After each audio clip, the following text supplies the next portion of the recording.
अमरावतीच्या डफरीन या सरकारी रुग्णालयामध्ये NICU आज पहाटे बरोबर 13 तासापूर्वी आग लागली आणि त्या आगीत आतापर्यंत जो रिपोर्ट माझ्या हाताशी आलाय 4 नवजात बालकं ज्यांनी NICUच्या बाहेरचं आयुष्यही पाहिलेलं नाही ती मृत्युमुखी पडली.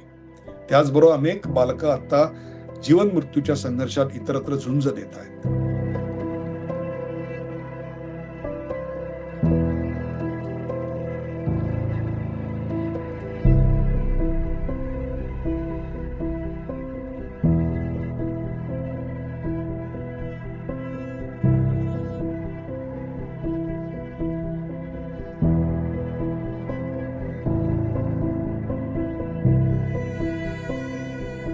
या बातमीनं नॅशनल मीडिया व्यथित झाला आणि त्यांनी देखील या बातम्या चालवायला सुरुवात केल्यानंतर सगळी शासकीय यंत्रणा खडबडून जागी झाली.